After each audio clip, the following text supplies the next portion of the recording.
الحمدللہ رب العالمین والعاقبۃ للمتقین والصلاة والسلام علی اشرف الانبیاء والمرسلین وعلی آلہ وصحبہ اجمعین، اما بعد فاعوذ باللہ السمیع العلیم من الشیطان الرجیم، بسم اللہ الرحمن الرحیم، ان الشیطان لکم عدو مبین، صدق اللہ العظیم۔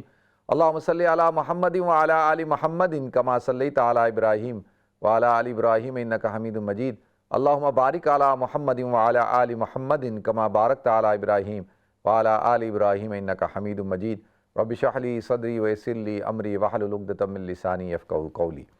محترم ناظرین کرام، بزرگان دین اور میری عزیز ماؤں اور بہنوں بھائیوں، السلام علیکم ورحمۃ اللہ وبرکاتہ۔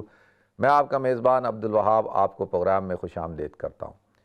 ناظرین، رمضان المبارک کا مہینہ اپنی برکتوں کے ساتھ رواں دواں ہے اور آج پہلے عشرے کا اختتام ہے، کل دوسرا عشرہ شروع ہو جائے گا۔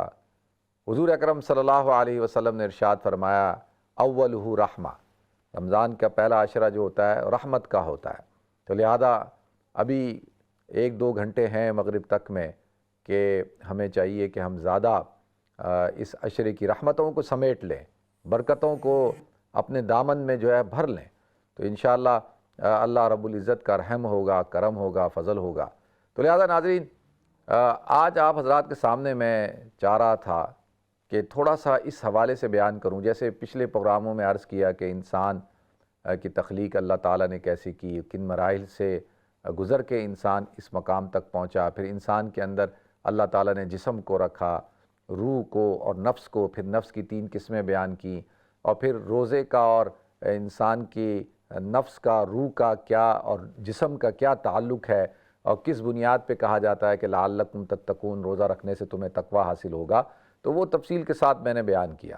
لہذا ناظرین، آج میں آپ حضرات کے سامنے دیکھیں، مخلوقات تو اللہ تعالیٰ نے بے شمار بنائی ہیں، وما یعلم جنود ربک الا ھو، اللہ تعالیٰ کے لشکروں کو اللہ کے علاوہ کوئی نہیں جانتا کہ دنیا کے اندر کتنی مخلوق ہیں، لیکن یہ بات تو متعین ہے کہ سب سے افضل اور اعلیٰ اور احسن مخلوق جو ہے وہ حضرت انسان ہے۔ لقد خلقنا الانسان فی احسن تقویم، اللہ تعالیٰ نے انسان کو احسن تقویم پہ پیدا کیا۔ وَلَقَدْ كَرَّمْنَا بنی آدم، ہم نے بنی آدم کو عزت دی۔ تو اشرف المخلوقات اور سب سے افضل مخلوق جو ہے اللہ رب العزت نے جو کریٹ کی ہے وہ ہے حضرت انسان۔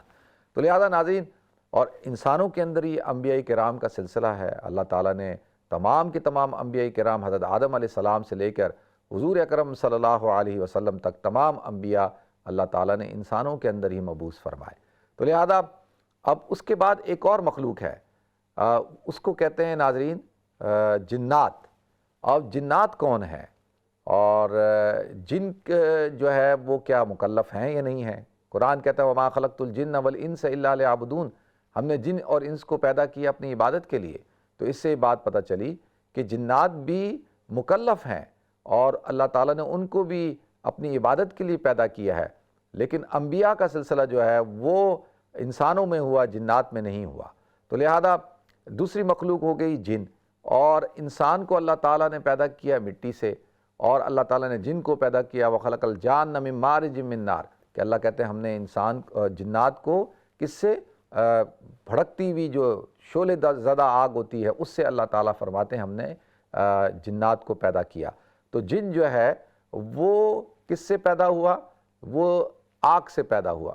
جن جو ہے وہ ناری مخلوق ہے، انسان خاکی مخلوق، جنات جو ہیں وہ ناری مخلوق ہے۔ اور ناظرین، ایک تیسری مخلوق ہے جس کو اللہ تعالیٰ نے جو ہے پیدا فرمایا، وہ ہیں فرشتے۔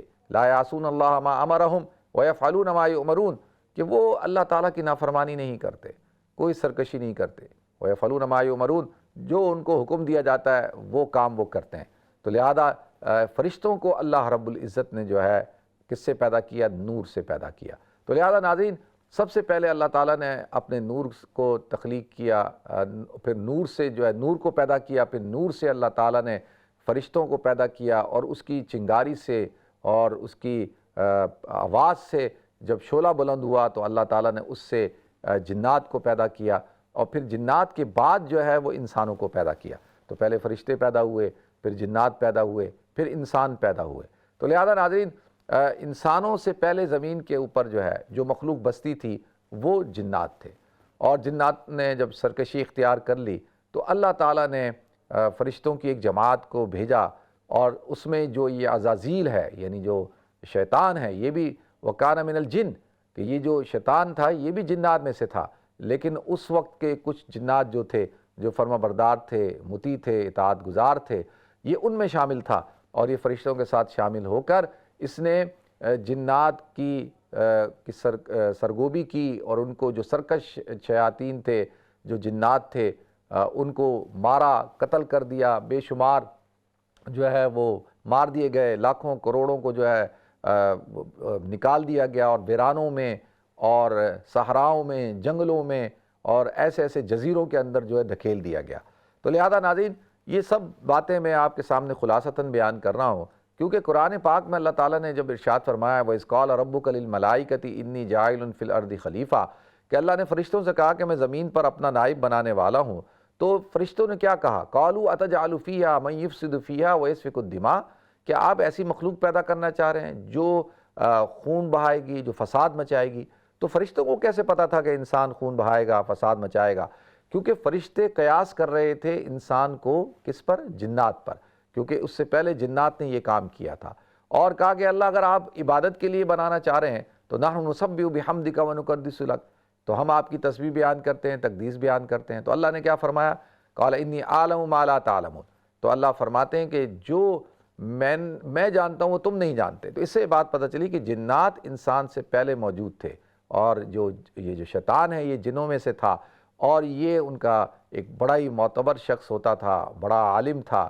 تو پھر اللہ تعالیٰ نے اس کو یہ اعزاز عطا فرمایا کہ یہ فرشتوں کے ساتھ رہتا تھا، اور تعلیم کا، اور ان کا استاد تھا۔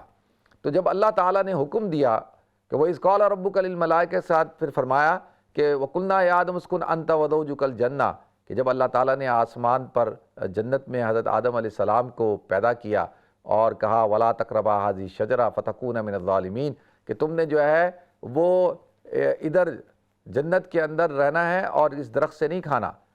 تو اب اس سے پہلے جب اللہ تعالیٰ نے حکم دیا تھا کہ جب اللہ تعالیٰ نے آدم کو پیدا کیا اور حکم دیا کہ بھئی اس آدم کو سجدہ کرو، تو سب نے سجدہ کیا، اور لیکن صرف کس نے انکار کیا؟ ابا واستکبر وکان من الکافرین، تو ابلیس نے جو ہے وہ انکار کیا، اور اس نے کہا کہ وہ ابا انکار کیا، واستکبر اور تکبر کیا، وکان من الکافرین، اور ہو گیا وہ کن میں سے؟ نافرمانوں میں سے اور کافروں میں سے ہو گیا۔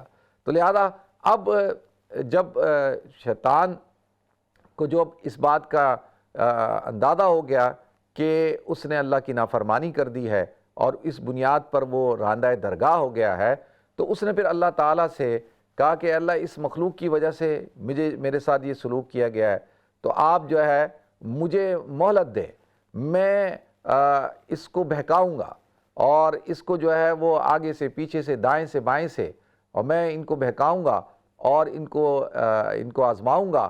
تو اللہ تعالیٰ نے کہا ٹھیک ہے، کہا کہ تمہیں جو ہے وہ مہلت دی جاتی ہے الی یوم یبعثون، کہ مجھے جو ہے مجھے مہلت دی جائے، کب تک؟ قیامت تک۔ تو اللہ تعالیٰ نے قیامت تک کے لیے جو ہے شیطان کو مہلت دے دی۔ لَأَقْعُدَنَّ لَهُمْ، کہ وہ میں بیٹھ جاؤں گا، اور لَأَغْوِيَنَّهُمْ، اور ان کو کیا کروں گا؟ گمراہ کروں گا۔ تو لہذا ناظرین، اللہ رب العزت نے فرمایا کہ شیطان نے کہا اے اللہ تیری عزت کی قسم، تیرے جلال کی قسم، کہ میں ان کو تجھ سے دور کرتا جاؤں گا، گناہوں میں ملوث کرتا جاؤں گا، یہ تیری نافرمانی کرتے جائیں گے، اور میں اس وقت تک چین سے نہیں بیٹھوں گا۔ اللہ نے فرمایا میری عزت کی قسم، میرے جلال کی قسم، جب تک یہ میرے بندے گناہ کرتے رہیں گے، توبہ کرتے رہیں گے، میں بھی ان کے گناہوں کو معاف کرتا رہوں گا اور ان کی توبہ کو قبول کرتا رہوں گا۔ تو لہذا ناظرین، اب یہ ہماری اور شیطان کی جو ہے وہ دشمنی شروع ہو گئی۔ ان الشیطان لکم عدو مبین، اللہ تعالیٰ نے ارشاد فرمایا کہ شیطان تمہارا کھلا ہوا دشمن ہے۔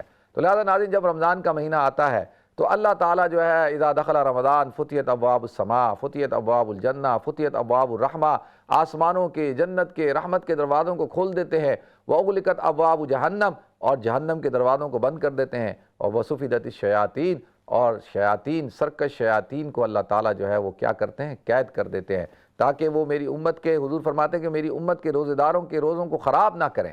تو لہذا ناظرین، اب اللہ تعالیٰ نے فضل فرمایا کہ اس مہینے کے اندر جو ہے شیطان کو جو ہے وہ قید کر دیا گیا۔ اب لیکن شیطان جو 11 مہینے تک ہم پر مسلط رہا، دیکھیں انسان کے اوپر شیطان مسلط ہوتا ہے، ہر شخص کے ساتھ اس کا ایک قرین پیدا ہوتا ہے، اور شیطان جو ہے وہ اس کی سونڈ لے کر جو ہے وہ انسان کے دل پہ بیٹھا ہوتا ہے، حدیث میں آتا ہے، اور پھونکے مارتا ہے۔ جیسے آگ، جب آگ کو اور زیادہ جلانا ہو یا بجھ گئی ہو تو اس کے اندر کوئی چنگاری ہو تو اس پہ پھونکے ماری جاتی ہیں تاکہ وہ اس کی آگ جو ہے اور بھڑکے، تو اس طرح سے شیطان جو ہے وہ کیا کرتا ہے، انسان کے دل کے اوپر بیٹھ کر جو ہے وہ پھونکے مارتا ہے۔ اسی طرح حدیث میں آتا ہے ان الشیطان یجری فی الانسانی کمجری فی الدم، کہ ایسے انسان کے جسم کے اندر دوڑتا ہے جیسے کہ انسان کے جسم کے اندر جو ہے وہ خون دوڑتا ہے۔ تو لہذا ناظرین، اب شیطان کے ساتھ یہ ہماری دشمنی ہو گئی۔ اللہ تعالیٰ نے ہمیں بتا دیا کہ بھئی شیطان تمہارا جو ہے وہ کھلا ہوا دشمن ہے، اور اس کا کام کیا ہے، وہ سب سے پہلے تمہیں جو ہے کفر کی طرف لے کر جائے گا، اور کفر کے اندر ملوث کرنے کی کوشش کرے گا، لیکن جب اس سے مایوس ہو جائے گا پھر تمہیں شرک کی طرف لگائے گا، اور اگر شرک سے مایوس ہو جائے گا تو پھر تمہیں بدعات کی طرف لگائے گا، اگر بدعات سے سمجھے گا کہ اب یہ بدعات سے بھی اپنے آپ کو بچا رہے ہیں تو پھر تمہیں کیا کرے گا، گناہ کبیرہ کی طرف لگائے گا۔ گناہ کبیرہ سے جب انسان اپنی حفاظت کرنے لگے گا تو پھر جو ہے گناہ صغیرہ پہ لگائے گا، اور گناہ صغیرہ سے جب انسان بچنے کی کوشش کرے گا تو پھر وہ انسان کو مباحات پہ لگا دے گا کہ وہاں یہ کام بھی ٹھیک ہے، اس میں برائی کیا ہے، غلطی کیا ہے، تو انسان مباحات میں لگ کر کیا کرے گا، اپنے فرائض سے غفلت برتنے لگ جائے گا، اور پھر اس کے بعد جو ہے وہ انسان کو لایانی کاموں میں لگا دے گا، پھر وہ انسان کو غافل کر دے گا۔ اور یہ جو شیطان ہے یہ گیو اپ نہیں کرے گا، یہ کیونکہ اس کا ٹارگٹ یہ ہے کہ یہ انسان کو گمراہ کرتا رہے گا، ورغلاتا رہے گا۔ لیکن رمضان مبارک کے مہینے کے اندر دیکھیں اب اس کا کیا کام ہے، رمضان مبارک کے اندر آتا ہے کہ سرکش شیاطین تو قید ہو گئے ہیں، لیکن جو چھوٹے موٹے شیاطین ہیں وہ بھی آزاد ہوتے ہیں، اور جو ہمارے ساتھ جو لگے ہوئے ہیں اور جنہوں نے ہماری نفس کے اوپر، نفس امارہ کے اوپر قبضہ کیا ہوا ہے۔ دیکھیں شیطان کیا کرتا ہے، شیطان جو ہے وہ آپ کے اندر خوف پیدا کرتا ہے، آپ کے اندر جو ہے وہ انسان کے اندر خواہشات کو بڑا ملمع کر کے اور بڑا بناوٹ اور سجاوٹ کے ساتھ پیش کرتا ہے، اور گناہوں کی لذت کو سامنے لاتا ہے۔ تو یہ سارا کام شیطان کرتا ہے۔ اب یہ، اور اس کا کام کیا ہے کہ یہ نفس کے ذریعے سے انسان کو جو ہے وہ کیا کرتا ہے، نفس انسان کو گناہوں کی طرف ملوث کرتی ہے، اس کی طرف دعوت دیتی ہے۔ تو اب وہ ایک مثال دی کہ عالم نے کسی عالم سے پوچھا کہ بھئی ہم دیکھتے ہیں کہ رمضان کے مہینے میں بھی ہم سے گناہ ہو رہے ہیں، رمضان کے مہینے میں بھی لوگ جو ہے غلط کام کرتے ہیں، اور آپ حضرات کہتے ہیں حدیث میں آتا ہے کہ شیطان کو قید کر دیا جاتا ہے۔ تو اور انہوں نے بڑی اچھی مثال دے کے ارشاد فرمایا، دیکھو کہ ایسا ہے، شیطان کی مثال اور ہماری مثال ایسے ہے کہ جیسے ہم سائیکل جب چلاتے ہیں نا، آپ لوگوں نے بھی سائیکل چلائی ہوگی، تو سم ٹائم آپ سائیکل اتنی تیز چلا رہے ہوتے ہیں تو پھر آپ پینڈل مارنا چھوڑ دیتے ہیں، اور سائیکل خود بخود چل رہی ہوتی ہے، حالانکہ آپ پینڈل نہیں مار رہے، آپ پینڈل چھوڑا ہوا ہے آپ نے، لیکن وہ سائیکل خود بخود چل رہی ہے، اور کئی جو کلومیٹر کا سفر یا کچھ سفر جو ہے وہ طے کر لیتی ہے بغیر پینڈل مارے۔ تو لہذا اسی طریقے سے جب پورا سال 11 مہینے شیطان ہم پر مسلط رہتا ہے، گناہوں میں ملوث رکھتا ہے، ہماری جو ہے نفس کو اپنے قابو میں کر لیتا ہے، تو اس کے اثرات ہوتے ہیں۔ دیکھیں اگر توا جو ہے، چولہا جل رہا ہو تو کتنا گرم ہوتا ہے، لیکن چولہا بجھ جائے تو توے کو ٹھنڈا ہونے میں ٹائم لگتا ہے، کیونکہ پھر لوگ کہتے ہیں بھئی توا گرم کیوں ہے، وہ بھئی چولہا تو نہیں جل رہا، کہا جاتا ہے کہ نہیں اس کو ٹائم لگے گا ٹھنڈا ہونے میں۔ تو یہ گناہوں کے اندر جو اس نے ہمارے اندر جو گناہوں کی بھٹی کو جلایا ہوا ہے، اس کو ابھی ٹائم لگے گا، اور اسی لیے کہتے ہیں کہ جو پہلا عشرہ ہے رحمت کا، کہ جب انسان خوب عبادت کرتا ہے، روزے رکھتا ہے، اللہ کی طرف متوجہ ہوتا ہے، تو اس کا نتیجہ یہ نکلتا ہے کہ اب اس کے اندر جو ہے روزے کی برکات آنا شروع ہو جاتی ہے، پھر آپ دیکھیں گے روحانیت آنا شروع ہو جائے گی۔ تو اور وہ جو اثرات ہیں وہ نفس کے بھی ختم ہو جائیں گے، گناہوں کے اثرات ختم ہو جائیں گے۔ تو لہذا ناظرین، یہ اللہ رب العزت کا اس انسان سے محبت کا تعلق ہے۔ تو اب شیطان جو ہے وہ تو بند ہے، لیکن ہم نے اپنے اندر کے شیطان کو قابو کرنا ہے، اپنے اندر کے نفس کو جو ہے قابو کرنا ہے۔ اور وہ کیسے ہوگا؟ دیکھیں، وَإِمَّا يَنزَغَنَّكَ مِنَ الشَّيْطَانِ نَزْغٌ فَاسْتَعِذْ بِاللَّهِ، کہ جب کوئی داعیہ پیدا ہو گناہ کا اور کچوکا لگائے شیطان، اور انسان کے اندر یہ ہو کہ میں فلاں غلط کام کر لوں، فلاں گناہ کام کر لوں، فلاں، تو فَاسْتَعِذْ بِاللَّهِ، تو اللہ تعالیٰ کی پناہ میں آنا چاہیے۔ دیکھیں، اللہ کی پناہ میں آ جاؤ۔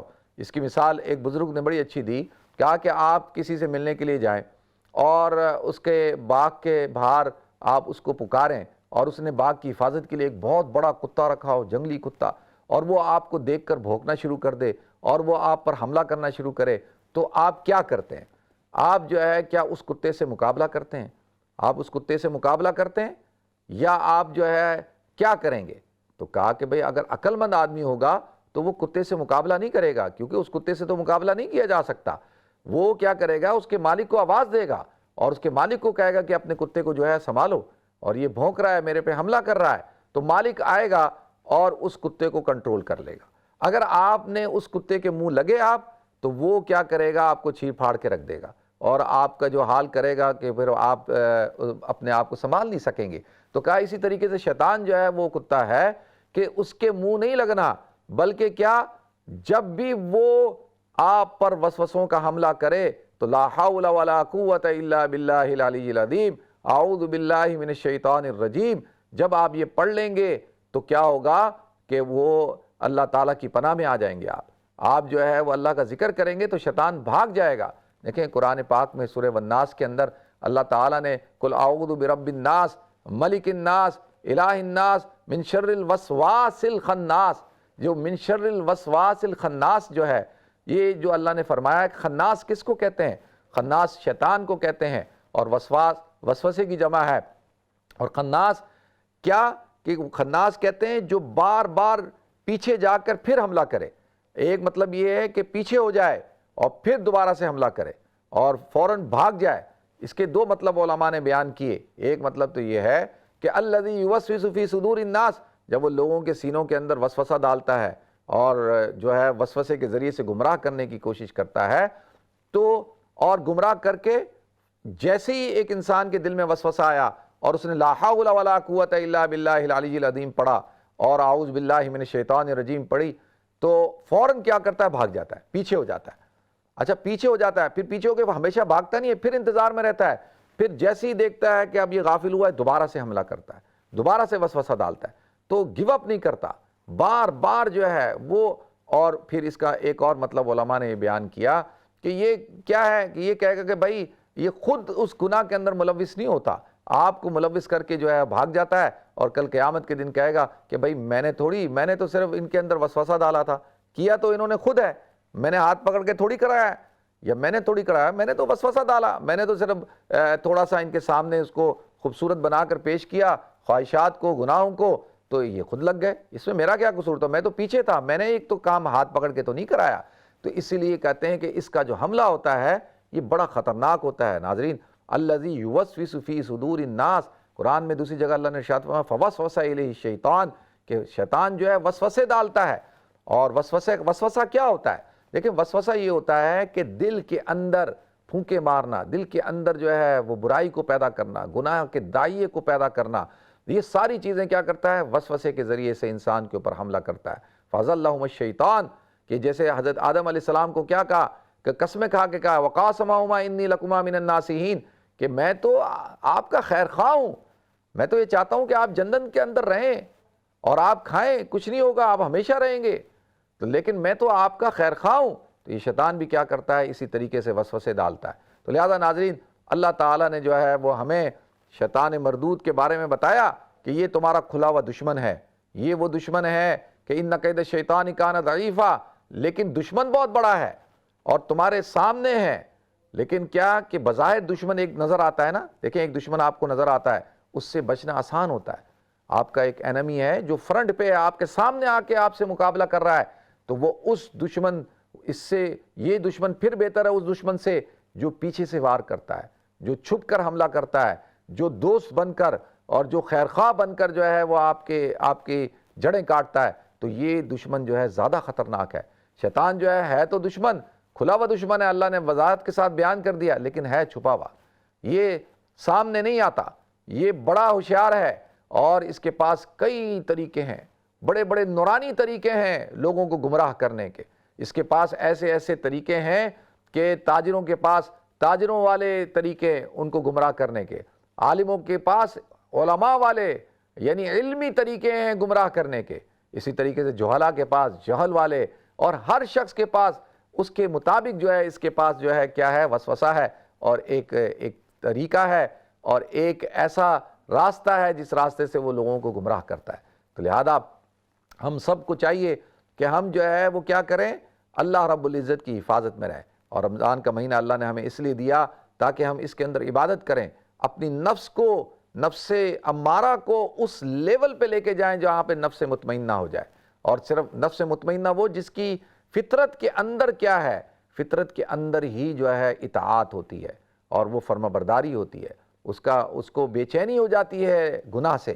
تو اللہ تعالیٰ مجھے بھی توفیق عطا فرمائے، آپ سب حضرات کو توفیق عطا فرمائے۔ اسی لیے دیکھیں قرآن کا جو اختتام ہے وہ سورہ والناس کے اوپر ہے، قل اعوذ برب الناس ملک الناس الہ الناس، کہ رب کس کی پناہ میں ہے؟ نبی آپ کہیں کس کی پناہ میں آنا ہے؟ رب الناس، جو لوگوں کا رب ہے، ملک الناس، جو مالک ہے، بادشاہ ہے لوگوں کا، الہ الناس، جو لوگوں کا معبود ہے۔ کس سے؟ دیکھیں کتنی اللہ تعالیٰ نے سورہ فلق کے اندر تو صرف قل اعوذ برب الفلق، صرف اللہ تعالیٰ نے کس کی؟ صبح کے وقت کے رب کی پناہ میں آؤ، اور اس کے بعد پھر کیا فرمایا؟ قل اعوذ بالفلق من شر ما خلق ومن شر غاسق اذا وقب ومن شر النفاثات فی العقد ومن شر حاسد اذا حسد۔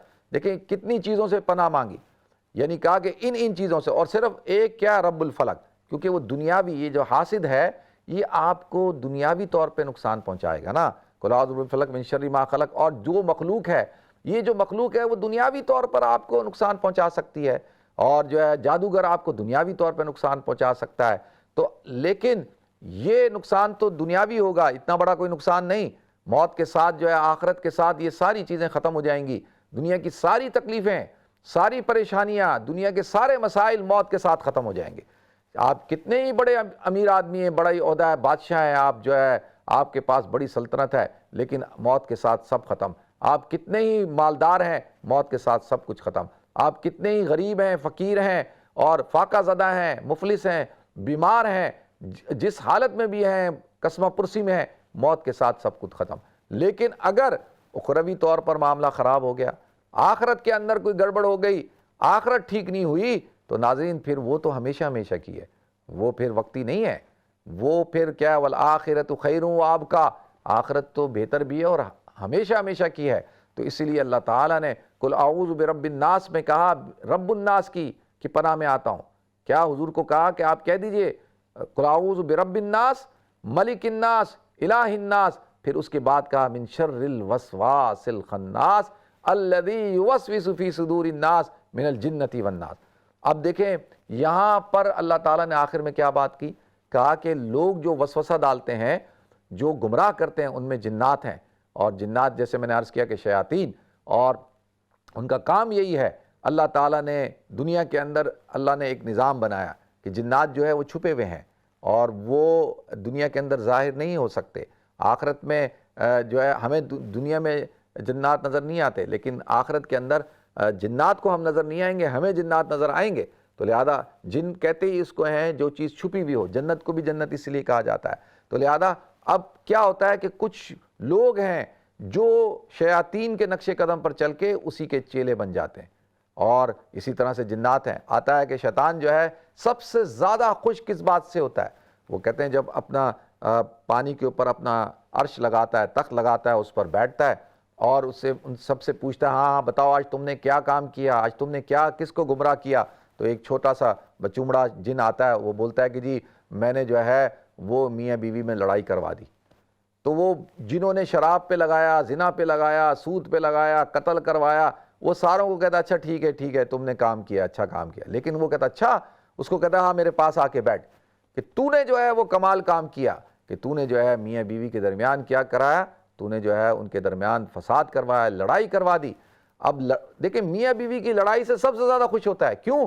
کہ اس کو پتہ ہے کہ اس کی وجہ سے جو ہے گھر برباد ہو جائیں گے، نسلیں برباد ہو جائیں گی، پورے خاندان برباد ہو جائیں گے، ایک مسائل نہیں ہزاروں مسائل کھڑے ہو جائیں گے۔ تو کہتا ہے یہ کام سب سے اچھا کیا۔ اور ایک اور چھوٹا آتا ہے، اس سے پوچھتا ہے ہاں تم نے کیا کیا؟ وہ کہتا ہے جی ایک بچہ مدرسے جا رہا تھا پڑھنے کے لیے، علم حاصل کرنے کے لیے، تو میں نے اس کو روک دیا۔ کہا تو نے بھی زبردست کام کیا، تیرا کام بھی سب سے زبردست ہے، کیونکہ اگر یہ عالم بن گیا تو جاہل کو کنٹرول کرنا آسان ہے، عالم کو کنٹرول کرنا مشکل ہے، تو نے بھی بڑا اچھا کام کیا۔ تو اللہ تعالیٰ مجھے آپ کو ہم سب کو شیطان لعین سے کی حفاظت میں رکھے، اللہ اپنی پناہ میں رکھے، اور اللہ تعالیٰ ہم سب کو صراط مستقیم پر چلنے کی توفیق عطا فرمائے۔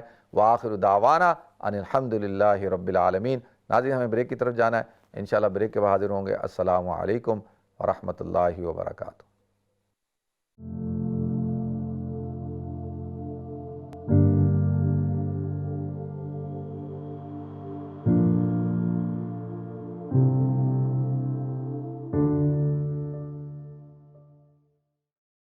بسم اللہ الرحمن الرحیم۔ السلام علیکم ورحمۃ اللہ وبرکاتہ۔ ناظرین آپ کو ایک دفعہ پھر پروگرام میں خوش آمدید کرتا ہوں۔ رحمت رمضان نام ہے اس پروگرام کا، اور الحمدللہ رمضان کا مہینہ ہے ہی رحمتوں کا مہینہ، برکتوں کا مہینہ ہے، اور رمضان کا مہینہ تو اللہ تعالیٰ کی طرف سے ایک نعمت عظمیٰ ہے۔ ناظرین یقین جانیے کہ کبھی کبھی اگر میں یہ سوچتا ہوں کہ اگر رمضان کا مہینہ نہیں ہوتا تو ہمارا تو بڑا برا حال ہو چکا تھا، ہم لوگ تو گناہوں کے اندر جو ہے ڈوب چکے ہوتے ہیں، ہماری تو روح بھی بیمار ہو چکی ہوتی، نفس تو پہلے ہی آؤٹ آف کنٹرول ہوئی ہوئی ہے۔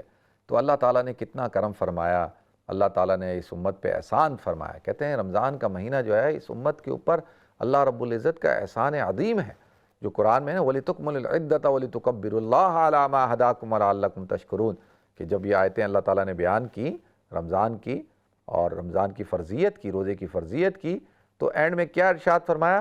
وَلِتُكْمِلُوا الْعِدَّةَ وَلِتُكَبِّرُوا اللَّهَ عَلَىٰ مَا هَدَاكُمْ وَلَعَلَّكُمْ تَشْكُرُونَ، کہ اللہ تعالیٰ کی دی ہوئی جو گنتی ایام معدودات، کہ جو اللہ تعالیٰ نے تمہیں کچھ دن دیے ہیں مہینے کے، پورا مہینہ روزہ رکھنا ہے، فَمَنْ شَهِدَ مِنْكُمُ الشَّهْرَ فَلْيَصُمْ، کہ تم میں سے جس شخص کو رمضان کا مہینہ ملے وہ روزہ رکھے۔ اب دیکھو یہ تم نے اس گنتی کو پورا کرنا ہے اور اللہ کی بڑائی کو بیان کرنا ہے، وَلِتُكَبِّرُوا اللَّهَ، اور اللہ کی تکبیر کو، اللہ کی کبریائی کو بیان کرنا ہے، عَلَىٰ مَا هَدَاكُمْ، اس بات پر کہ اللہ نے تم کو ہدایت عطا فرمائی، اللہ تعالیٰ نے تم پر اپنا کرم کیا۔ تو اب دیکھیں یہ رمضان کے مقاصد میں سے بیان کر دیے گا۔ ایک تو مقصد جو ہے نا، مین جو اولین مقصد ہے وہ تو ہے تقوی، کہ انسان جو ہے وہ تقوی اختیار کرے، انسان جو ہے وہ متقی بنے، اس میں تو کوئی دو رائے نہیں۔ اللہ تعالیٰ نے ارشاد فرما دیا یا ایھا الذین آمنوا کتب علیکم الصیام کما کتب علی الذین من قبلکم لعلکم تتقون، تاکہ تم کیا بن جاؤ؟ تم متقی بن جاؤ۔ تو اس پہ تو کوئی دو رائے نہیں ہے کہ تقوی حاصل ہوگا کس کے ذریعے سے؟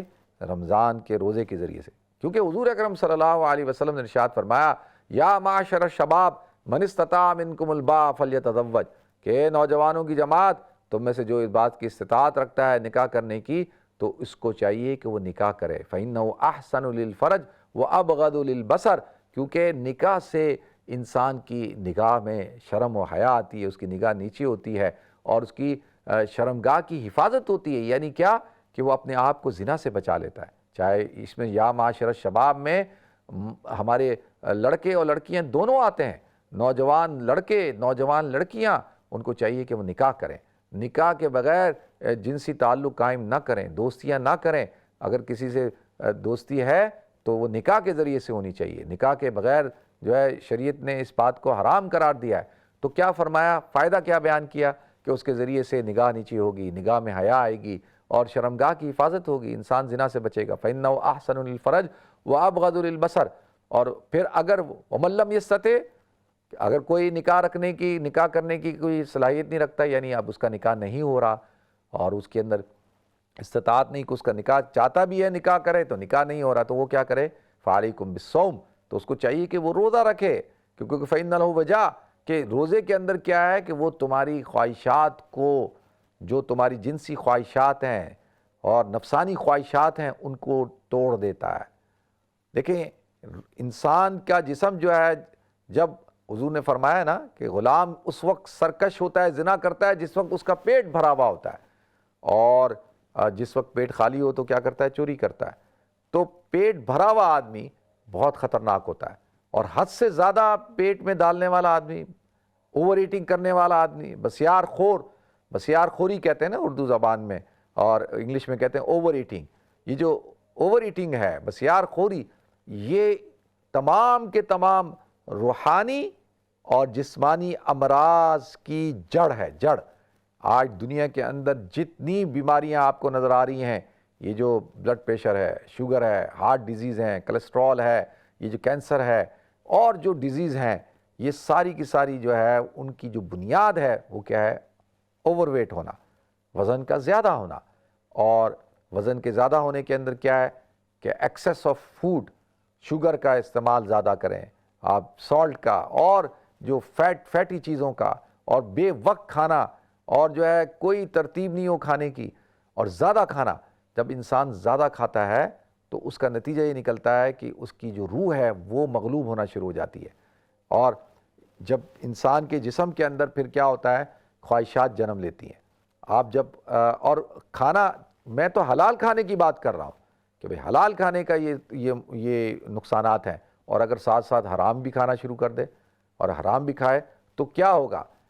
اب دیکھیں نا کہ انسان کا دل ہی نہیں چاہ رہا قرآن کی تلاوت کرنے کو، انسان کا دل نہیں چاہتا نماز پڑھنے کو، انسان کا دل نہیں چاہ رہا روزہ رکھنے کو، تراویح پڑھنے کو، کوئی خیر کا کام کرنے کو دل ہی نہیں چاہتا.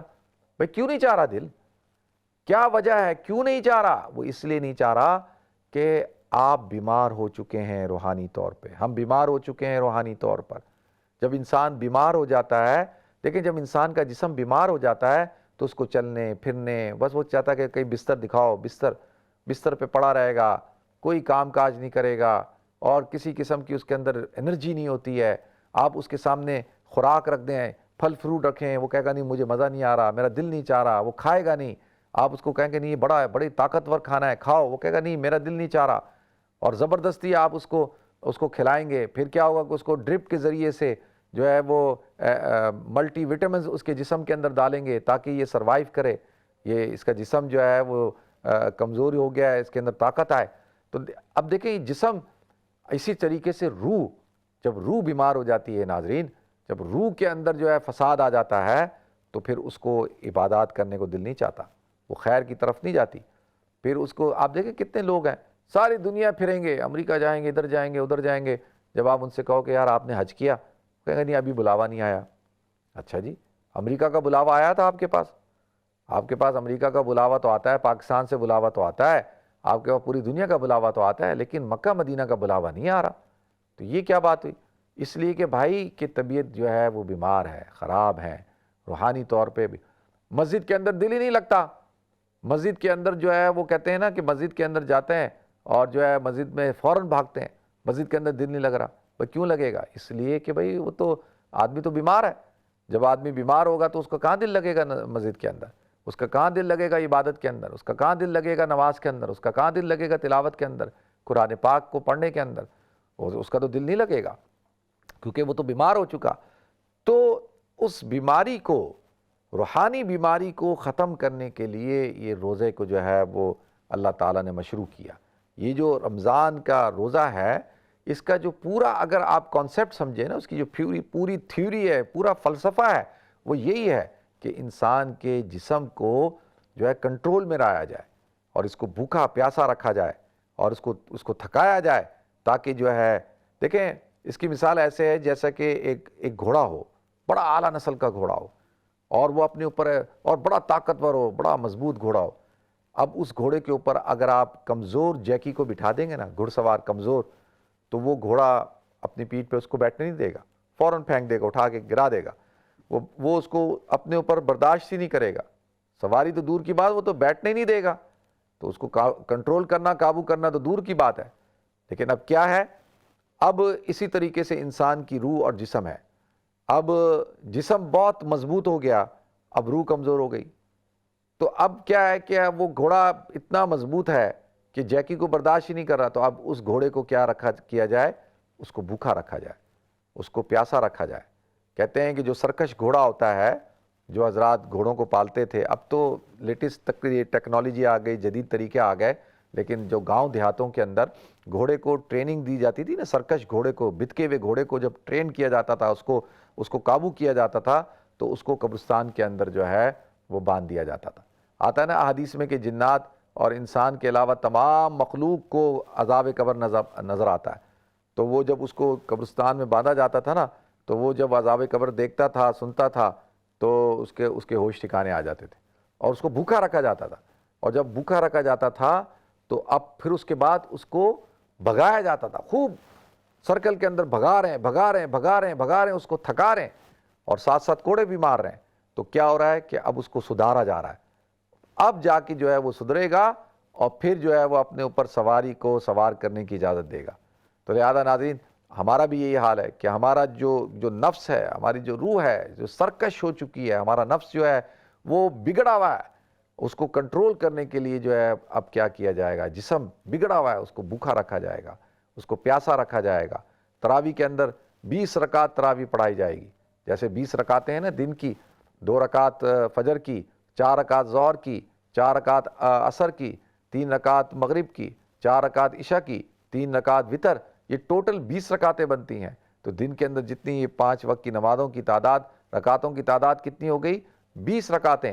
تو اسی طرح سے 20 تراویح کے اندر رکھی گئیں تاکہ جو ہے وہ اس کے اوپر ایکسٹرا بوجھ ڈالا جائے۔ اب انسان جو ہے جسمانی طور پہ تھک گیا ہے، بھوکا ہے، پیاسا ہے، تھکا ہوا ہے، اور عبادت کر رہا ہے، کیا کر رہا ہے؟ اللہ کا ذکر کر رہا ہے، روح کو مضبوط کر رہا ہے۔ انما المؤمنون الذین اذا ذکر اللہ وجلت قلوبہم واذا تلیت علیہم آیاتہ زادتہم ایمانا، کہ اب کیا مومن تو وہ ہے کہ جب اللہ کا ذکر کیا جاتا ہے اور جب تلاوت کی جاتی ہے تو اس کا ایمان بڑھ جاتا ہے، دلوں کو جلا بخشتی ہے وہ۔ تو لہذا اب انسان کا کہ جسم اور روح جو ہے اس کے اندر مطابقت ہو جاتی ہے، پھر انسان فرما بردار ہو جاتا ہے، مطیع ہو جاتا ہے۔ اللہ تعالیٰ مجھے آپ کو ہم سب کو عمل کرنے کی توفیق عطا فرمائے۔ تو دیکھتے ہیں ہمارے ساتھ کالر کون ہے۔ السلام علیکم۔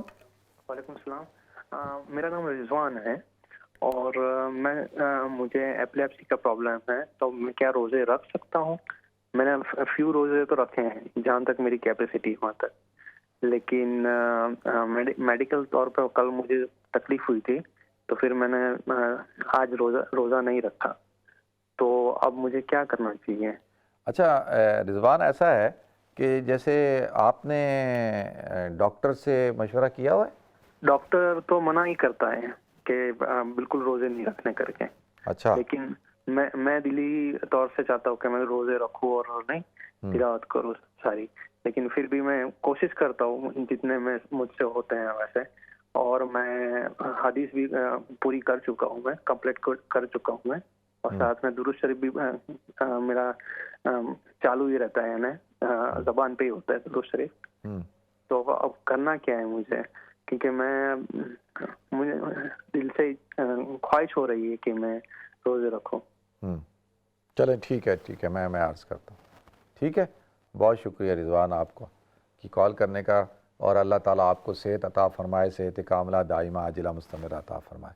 اچھا دیکھیں رضوان، ایسا ہے کہ قرآن پاک میں جب اللہ تعالیٰ نے وضاحت کے ساتھ اس بات کو بیان کیا، جب ہم پڑھتے ہیں نا سورہ بقرہ کے اندر، تو یا ایھا الذین آمنوا کتب علیکم الصیام کما کتب علی الذین من قبلکم لعلکم تتقون ایاما معدودات، پھر آگے اللہ تعالیٰ نے ارشاد فرمایا فمن کان منکم مریضا او علی سفر فعدۃ من ایام اخر، کہ تم میں سے کوئی اگر مریض ہے، فمن کان منکم مریضا او علی سفر فعدۃ من ایام اخر، کہ تم میں کوئی مریض ہے یا سفر پہ ہے، ٹریولنگ کر رہا ہے، تو فعدۃ من ایام اخر، اس کو چاہیے کہ دوسرے دنوں کے اندر گنتی کو پورا کرے۔ پھر آگے اللہ تعالیٰ نے ارشاد فرمایا وعلی الذین یطیقونہ فدیۃ طعام مسکین، اور اگر وہ طاقت نہیں رکھتا روزہ رکھنے کی تو پھر کیا کرے؟ فدیۃ طعام مسکین، تو ایک مسکین کو کھانا کھلائے۔ اب دیکھیں یہاں پہ اللہ تعالیٰ نے 2 باتیں بیان کی، اور وعلی الذین یطیقونہ فدیۃ طعام مسکین فمن تطوع خیرا فہو خیر اللہ وان تصوموا خیر لکم ان کنتم تعلمون، کہ بھئی اب یہ تو انسان کو اپنی بیماری کا خود پتہ ہوتا ہے نا، کہ اس کی بیماری کی کیپیسٹی کیا ہے، اس کے اندر کتنی برداشت کی طاقت ہے، قوت ہے، وہ کتنا برداشت کر سکتا ہے۔ دیکھیں ایک انسان ہے کہ وہ اس کو پتہ ہے کہ بھئی میں روزہ رکھ سکتا ہوں، اس کی جو بیماری ہے اس کو پتہ ہے کہ بھئی میں رکھ سکتا ہوں اور مجھے کوئی پریشانی نہیں ہوگی، اور میرا جو میڈیسنس کا جو ٹائم ٹیبل ہے میں اس کو اس طرح سے ڈیزائن کر لوں گا ڈاکٹر کے مشورے سے کہ سحری اور افطاری کو اس طریقے سے کھاؤں گا دوا کو، تاکہ جو ہے وہ میرا جو میڈیسن لینے کا جو ٹائمنگ ہے اس کے اندر بھی کوئی خرابی نہ ہو اور میں میڈیسن بھی لے لوں۔ تو اب یہ تو انسان خود سے بھی ایک فیصلہ کرتا ہے نا، کہ قرآن کہتا ہے فمن تطوع خیرا فهو خیر اللہ، کہ جو بھی تم خیر کا کام، نیکی کا کام کرتے ہو وہ تمہارے لیے بہتر ہے، وان تصوموا خیر لکم، اور اگر تم روزہ رکھ لو تو وہ بھی تمہارے لیے بہتر ہے۔ اب دیکھیں یہاں پہ اللہ تعالیٰ نے اس بات کو ارشاد فرمایا، پھر آگے ارشاد فرمایا شہر رمضان الذی انزل فی القرآن ھدی للناس وبینات من الہدی والفرقان فمن شہد منکم الشہر فلیصم، پھر ومن کان منکم مریضا او علی سفر فعدۃ من ایام اخر، دوبارہ کہا کہ تم میں سے کوئی اگر مریض ہے، سفر میں ہے، تو اس کو چاہیے کہ فعدۃ من ایام اخر، وہ دوسرے دنوں میں اس کی گنتی کو پورا کرے۔ پھر کیا فرمایا یرید اللہ بکم الیسر ولا یرید بکم العسر، کہ اللہ تعالیٰ تمہارے لیے آسانی چاہتا ہے، اللہ تعالیٰ تمہارے لیے مشکل نہیں چاہتا۔ یہاں تو اللہ تعالیٰ نے جس محبت کے ساتھ، جس شفقت کے ساتھ اس بات کو بیان کیا ہے کہ اللہ تعالیٰ تو آپ کو تکلیف میں تھوڑی ڈالنا چاہتا ہے، اللہ تعالیٰ کسی کو پریشان کرنا تو نہیں چاہتا، اللہ تعالیٰ تو کوئی کسی کو جو ہے معاذ اللہ ایسا تو نہیں ہے کہ اللہ تعالیٰ کو خوشی ملتی ہے، نہیں، یرید اللہ بکم اليسر ولا یرید بکم العسر، اللہ تعالیٰ تمہارے لیے آسانی چاہتا ہے، اللہ تعالیٰ تمہارے لیے مشکل نہیں چاہتا۔ تو اب اس بات کو آپ نے ذہن میں بٹھانا ہے۔ اب دو چیزیں ہیں، ایک چیز یہ ہے کہ بھئی آپ سمجھتے ہیں کہ نہیں میں روزہ رکھوں گا تو میری صحت خراب ہو جائے گی، میں اور بیمار ہو جاؤں گا، اور اگر میں نے روزہ رکھا تو میری بیماری جو ہے وہ دو چیزیں ہیں، بیمار ہو جاؤں گا، صحت خراب ہو جائے گی۔ دوسری صورت ہے کہ آپ بیمار ہیں، آپ روزہ رکھ رہے ہیں بیماری کے اندر، اور بیماری بڑھ جائے گی یا آپ کو وہ نقصان دے گی، ٹھیک ہے جی۔ تو اب یہ دونوں صورتیں ہو گئی۔ اب اس صورت کے اندر آپ خود سے فیصلہ کریں گے، ڈاکٹر آپ کو بتائے گا کہ بھئی ڈاکٹر کہہ رہا ہے، ڈاکٹر کا ایڈوائز ہے روزہ نہ رکھو، ٹھیک ہے الحمدللہ، صحیح ہے جی، ایک بات ہو گئی۔ پھر آپ نے خود فیصلہ کر لیا کہ نہیں یار میں روزہ نہیں رکھ سکتا، میں روزہ رکھوں گا تو میری صحت اور خراب ہو جائے گی، میں اور بیمار ہو جاؤں گا، اور میں جو خیر کے کام کر رہا ہوں، جو میں جیسے آپ نے کہا آپ قرآن کی تلاوت کر رہے ہیں، ذکر اذکار کر رہے ہیں، تراویح پڑھ رہے ہیں، آپ درود شریف کا اہتمام کرتے ہیں ماشاءاللہ، اور اچھے اچھے کام کر رہے ہیں، تو آپ سمجھتے ہیں کہ میں ان سارے کاموں سے بھی چلا جاؤں گا تو وہ بھی سارے ختم ہو جائیں گے۔ تو اب آپ نے فیصلہ کیا کہ نہیں مجھے روزہ نہیں رکھنا چاہیے، ٹھیک ہے جی، تو اب آپ روزہ نہ رکھیں۔ اچھا اب دو چیزیں ہو گئی، ایک چیز تو یہ ہے کہ بھئی کیا آپ ان روزوں کی بعد میں قضا رکھ سکتے ہیں کہ بھئی جب سردی کے دن ہوں اور دن چھوٹے ہوں اور تھوڑا روزہ مختصر ہوتا ہے تو کیا آپ ان دنوں میں قضا رکھ سکتے ہیں؟ تو اگر آپ ان دنوں میں قضا رکھ سکتے ہیں فعدۃ من ایام اخر، کہ آپ دوسرے دنوں کے اندر گنتی کو پورا کریں، تو اگر یہ آپ کر سکتے ہیں تو پھر آپ کو فعدۃ من ایام اخر دوسرے دنوں میں، یعنی جب روزہ تھوڑا مختصر ہو، شارٹ ہو، اس وقت میں آپ روزے کو رکھ لیں، ٹھیک ہے، اس کی قضا رکھ لیں۔ ایک بات ہو گئی۔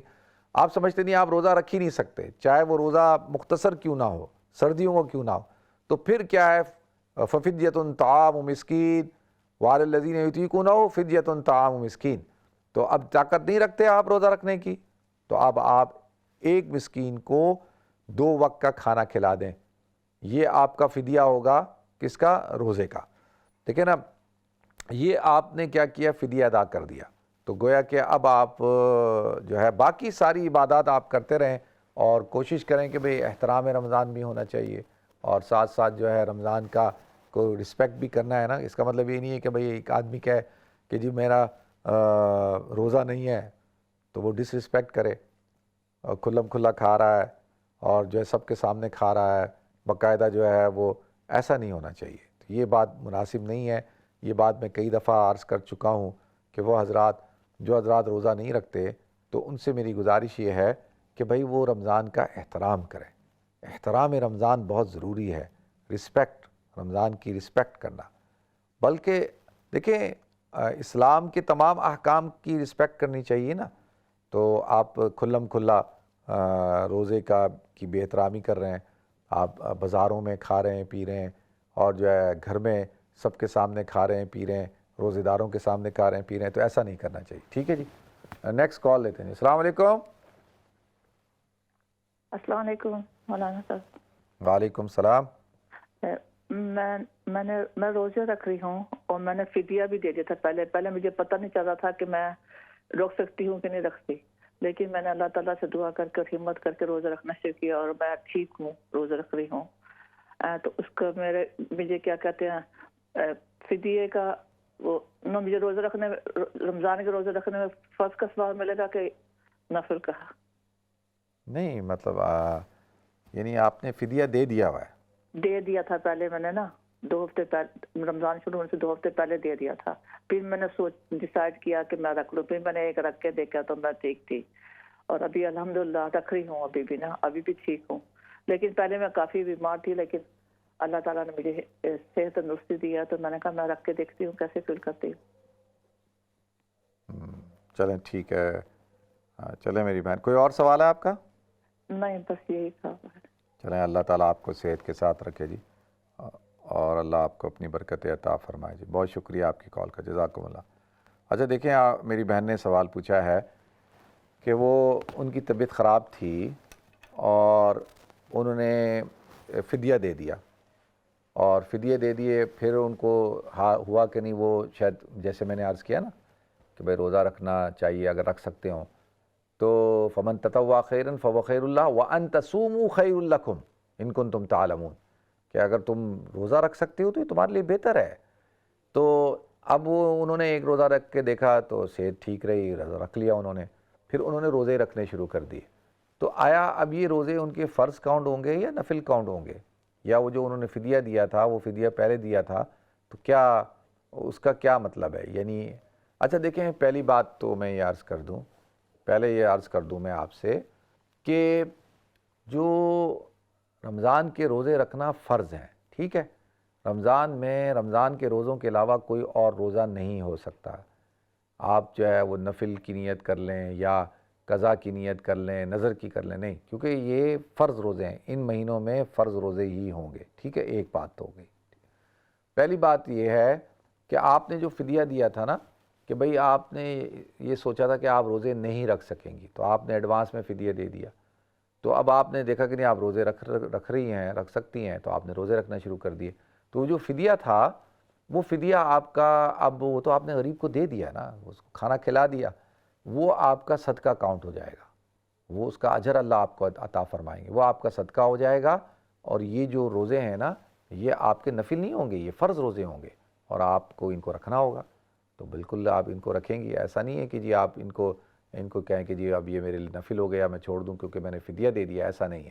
تو اللہ تعالیٰ ہم سب کو جی عمل کرنے کی توفیق عطا فرمائے، اللہ تعالیٰ شریعت پر چلنے کی توفیق عطا فرمائے۔ تو لہذا ناظرین، ہمارے پروگرام کا وقت بالکل اپنے اختتام کو ہے، تو دعا کر لیتے ہیں۔ رمضان کا مہینہ ہے، پہلا عشرہ کا اختتام ہے، اللہ تعالیٰ ہم سب کو برکتیں عطا فرمائے۔ اللہم انی اسألک بانی اشہد انک انت اللہ لا الہ الا انت الاحد الصمد الذی لم یلد ولم یولد ولم یکن لہ کفوا احد۔